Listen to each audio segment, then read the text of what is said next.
तो राजस्थान में चल रही राजनीतिक सरगर्मियों के बीच इस समय आपको सुनाते हैं कि प्रताप सिंह खाचरियावास प्रेस वार्ता को संबोधित कर रहे हैं। क्या कुछ कह रहे हैं?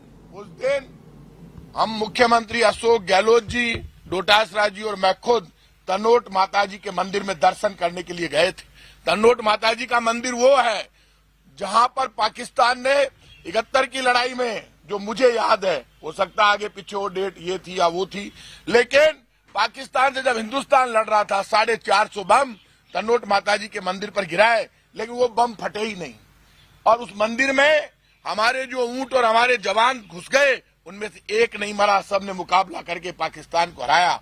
हम वहां से दर्शन करके जब आए तो हमारे प्रभारी यहाँ आ चुके थे। मैं जाकर उनसे मिला, डोटासरा जी जाकर उनसे मिले। उस दौरान हमारे काफी विधायक धारीवाल जी के यहाँ इकट्ठे हो गए।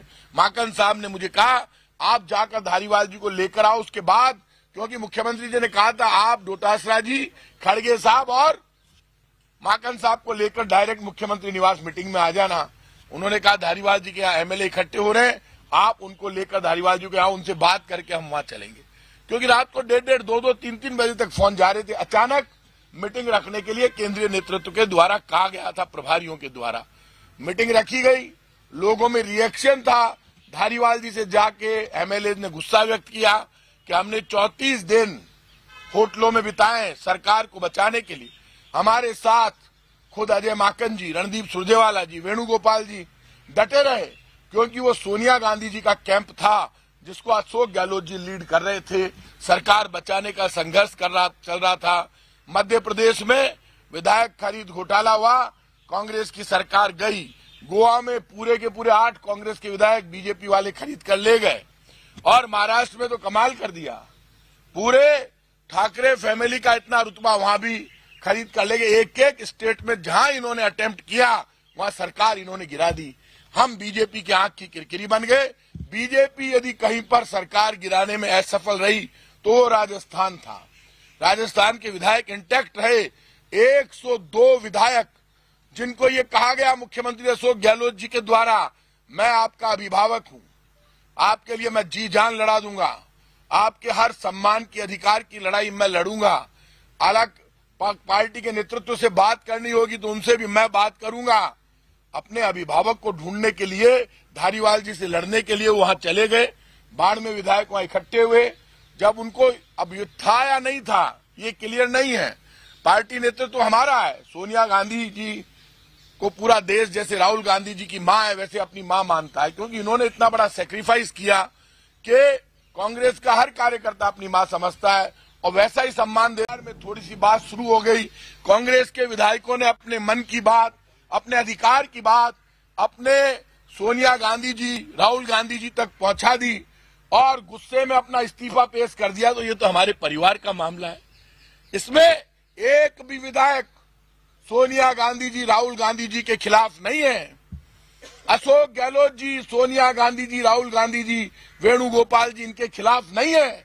एक विधायक इनके आदेश पर आज भी ईडी, इनकम टैक्स, सीबीआई से लड़ने को तैयार है। महंगाई, गरीबी, बेरोजगारी के खिलाफ रैली होती है तो रातों रात 50,000 से ज्यादा लोग अशोक गहलोत जी, डोटासरा जी के साथ दिल्ली पहुंचकर रैली में शामिल होते हैं। आज भी राजस्थान का कार्यकर्ता, ये राजस्थान वीरों की भूमि है, ये भक्त शिरोमणि मीरा की धरती है, ये महाराणा प्रताप और पन्ना धाई की धरती है, ये शौर्य और स्वाभिमान की धरती है। इस राजस्थान की धरती के शौर्य स्वाभिमान को दुनिया मानती है। यहाँ का आदमी लड़ सकता है, मर सकता है, लेकिन झुक नहीं सकता और अपने नेताओं के लिए अपनी जान दे सकता है। उस राजस्थान की धरती पर कांग्रेस की योजनाएं बोल रही है, कांग्रेस का काम बोल रहा है। कांग्रेस की गहलोत सरकार ने यहाँ पर 10 लाख तक का मेडिकल इलाज प्राइवेट अस्पतालों में फ्री कर दिया। भर्ती हो जाओ, 10 लाख रुपए सरकार देगी। 5 लाख तक का एक्सीडेंट बीमा फ्री कर दिया। 50 यूनिट तक बिजली फ्री कर दी। 10 लाख से ज्यादा घरों में बिजली फ्री है, वहां 50 यूनिट की बिजली जलती है। जहां पर 1 करोड़ घरों में बुजुर्ग, विकलांग, विधवा पेंशन 1500, 1250 और 750 रुपए पहुंचती है। कहीं 3000, कहीं 4.5, जैसे जितने लोग उस घर में, वहां 1 करोड़ घरों में पेंशन पहुंचती है। जहां पर इंदिरा रसोई योजना चल रही हो, जहां पर उड़ान योजना लेकर आए पहली बार 13 साल की बच्चियों से 12 साल की बच्ची से लेकर 49 साल की महिला तक, जहां पर पैड फ्री योजना लेकर आए।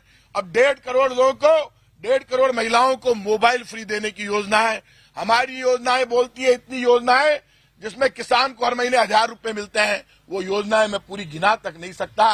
रोडवेज की सरकारी बसों में पहली बार, जब हम ट्रांसपोर्ट मिनिस्टर थे तब मुख्यमंत्री जी ने ये घोषणा की, आज वो चल रही है। कोई भी बच्चा एग्जाम देने के लिए जाएगा तो उसका किराया नहीं लगेगा। आज माता पिता को चिंता नहीं है, लेकर भी जाएंगे एग्जाम दिलाने के लिए राजस्थान के किसी भी कोने से और छोड़ने भी जाएंगे। एक से बढ़कर एक योजना राजस्थान में बीजेपी पिट रही है। वल्लभनगर में बीजेपी की जमानत जब्त हो गई उपचुनाव में, धरियावद में तीसरे नंबर पर आई और बीजेपी पंचायत नगर निकाय के चुनाव हार गई। और इस दौरान जब षड्यंत्र हुआ तब उसके बाद परसों या पहले रोज परसों की बात है शायद, हमारे विधायकों ने ये एक साथ इकट्ठे होकर धारीवाल जी पे प्रेशर किया कि ये जो मीटिंग रखी गई है हमारी बात सुनी जाए। वो लोग जो सोनिया गांधी जी के कैंप के खिलाफ बीजेपी के कैंप में बैठे थे, जो छोड़कर चले गए थे, आपने उनमें से कुछ को मंत्री बना दिया। यदि उनमें से मुख्यमंत्री बनाते हैं तो हम इस्तीफा दे देंगे। लोग सीपी जोशी जी के घर आए, अपना इस्तीफा दे दिया। हम लोग खुद माकन साहब और खड़गे साहब से सीएम साहब के यहाँ मिले, 4 लोग। हमने विधायकों की डिमांड बताई। चीफ मिनिस्टर अशोक गहलोत जी ने कहा एक ही लाइन का प्रस्ताव होता है और इस तरह से मुद्दे नहीं रखे जाते। हमने कहा ओके ठीक है, हम वापस ले लेंगे, लेकिन ये हमारे घर का मामला है।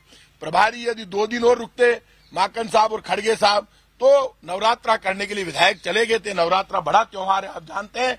बहुत लोग राजस्थान में पानी नहीं पीते, खाना नहीं खाते, 9-9 दिन तक घर से बाहर नहीं निकलते। मैं आपको दोनों पार्टियों के कम से कम 20%, 25% एमएलए ऐसे दिखा दूं जो घर से बाहर नहीं निकलते जब पूजा करते हैं। तो आप मुझे ये बताइए, ये काम आपस में बातचीत से निपट जाएगा। लेकिन जैसा हुआ इतना मुझे पता नहीं था। नेशनल मीडिया जिस ढंग से दिल्ली से आया, मैं सुबह से मेरे घर पे बिना नहाए 8 बजे से एक आदमी को बाइट दे रहा हूं, क्योंकि मेरा दरवाजा खुला है। सब जानते हैं मैं जयपुर का लोकल हूं, रोड मास्टर हूं, कार्यकर्ता हूं और सरकार की तरफ से प्रेजेंट करता हूं प्रेस को और बोलता हूं सरकार की तरफ से हर कैबिनेट की मीटिंग के बाद और सरकार के प्रवक्ता के रूप में। लेकिन ये कोई टकराव नहीं है, ये परिवार का मामला है। मुख्यमंत्री अशोक गहलोत जी ने जब ये कहा, ये बोला गया कि वो राष्ट्रीय अध्यक्ष बनेंगे, उनका बयान आया कि मैं एक ही पद पर रहूंगा तब न्याय होगा। तो सारे एमएलए ने कहा जब ये एक ही पद पर रहेंगे, तो सबके मन में ऐसा था कि ये 17-18 अक्टूबर के बाद जाएंगे। अचानक पता चला ये जाने वाले हैं और ऐसे मीटिंग हो रही है, मुख्यमंत्री का फैसला हो रहा, हो सकता है उस मीटिंग में नहीं हो रहा हो, तो मेरी नॉलेज में नहीं, क्योंकि मैं 6 बजे यहां से पहुंचा तो वहां इकट्ठे हो चुके थे एमएलए। तो मैं इतना कह रहा हूं कि जब ये बात अपने परिवार में कोई नहीं उठाएगा, अपने नेता को कोई नहीं कहेगा, तो डेमोक्रेसी, आप बताइए, डेमोक्रेसी में फैसला संख्या के आधार पर होता है। देश में लोकतंत्र बचाने के लिए राहुल गांधी पदयात्रा कर रहे हैं। लोकतंत्र ये कहता है कांग्रेस पार्टी में यदि 100-102 एमएलए एक तरफ है, 18-19 एमएलए एक तरफ है, तो 102 की आवाज सुनी जानी चाहिए भाई साहब। अब आप बताइए, मैनेजमेंट से, मीडिया मैनेजमेंट से, परसेप्शन से राजनीति नहीं चला करती। राजनीति में लाखों कार्यकर्ताओं की मेहनत से एक सरकार बनती है। ये कोई सरकार राजस्थान की किसी एक नेता की मेहनत से नहीं बनी, लाखों कार्यकर्ता लगे। मैं भी जयपुर में लड़ रहा था, प्रदेश में सचिन पायलट जी, अशोक गहलोत जी, तमाम नेता लड़ रहे थे, मेरे जैसे लाखों कार्यकर्ता लगे हुए थे, तब एक सरकार बनी। यदि बहुमत के साथ 102 एमएलए, 90 एमएलए, 92 एमएलए यदि एक आवाज उठाते हैं, तो संख्या बल के आधार पर लोकतंत्र में फैसला होता है। बिना संख्या के लोकतंत्र में फैसले नहीं हुआ करते। अपने नेताओं से हमने बात कही है, हमें हक है उनके ऊपर। तो हमने जो मुद्दे उठाए, मुझे पूरा विश्वास है हमारी नेता सोनिया गांधी जी, हमारे नेता राहुल गांधी जी, अशोक गहलोत जी, अजय माकन जी, खड़गे साहब, वेणुगोपाल जी, सब हमारी आवाज को सुनेंगे, समझेंगे और राजस्थान में न्याय होगा, लोकतंत्र मजबूत होगा। जहां संख्या ज्यादा है और जो लोग हमेशा लॉयलिस्ट रहकर कांग्रेस के साथ खड़े रहे, उन लोगों का सम्मान होगा और बीजेपी के षड्यंत्र का पर्दा साफ फाश होगा। क्योंकि ED, income tax, CBI Jaipur में बैठे हुए पिछले 1.5-2 महीने से और अपना काम कर रहे हैं। राजस्थान में षड्यंत्र शुरू हो गया। आप मुझे इसको मजाक समझेंगे कि मैं पॉलिटिकल रंग दे रहा हूं, कोई पॉलिटिकल रंग नहीं। मैं आज आपसे कह रहा हूं, पिछली बार मैंने अशोक गहलोत जी से पूछ रहा, उनको कहा था राजस्थान में बीजेपी ने षड्यंत्र चालू कर दिया है। अमित शाह से मीटिंगें हुई थी, धर्मेंद्र प्रधान एक्टिव हो गए थे, लोग चले गए थे। इसलिए आप ये मानकर चलिए आज भी बीजेपी एक्टिव है। राजस्थान को तो टारगेट कर रखा है। अमित शाह जी ने क्या कहा था, हम आ रहे हैं, कुर्सी खाली करो जोधपुर में जाकर, धमकी दे रहे थे। लगातार यहां सबके सामने वो बोल कर गए। कुर्सी खाली तब होती है अमित शाह जी जब वोटिंग हो जाती है। ये वीरों की धरती है। हम बीजेपी की धमकियों से डरते नहीं है। अपनी बात ईमानदारी से अपने नेतृत्व के सामने उठाते हैं। हमारे नेतृत्व के सामने अपनी बात हम इसलिए उठाते हैं, नेता हमारे हैं, उनके लिए एक एक कार्यकर्ता सब कुछ न्यौछावर करने को तैयार है। मुझे भरोसा है वो सब मिलकर न्याय करेंगे। अब आपका कोई सवाल हो तो बताइए।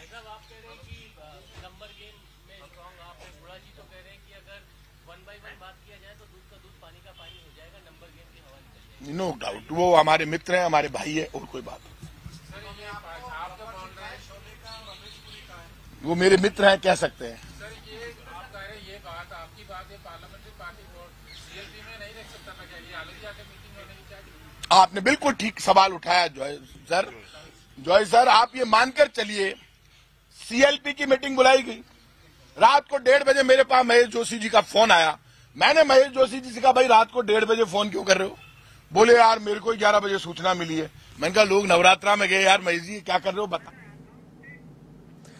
तो राजस्थान कांग्रेस में सियासी घमासान के बीच अब पहले दबाव की राजनीति, उसके बाद बैठकों की राजनीति और अब बयानों की राजनीति शुरू हो गई है। प्रताप सिंह खाचरियावास की प्रेस कॉन्फ्रेंस आप सुन रहे थे। उनका कहना है, वो अपनी सफाई दे रहे थे कि हम आलाकमान के साथ हैं, किसी भी का भी विरोध नहीं है और हम अपनी बात रखना चाहते थे।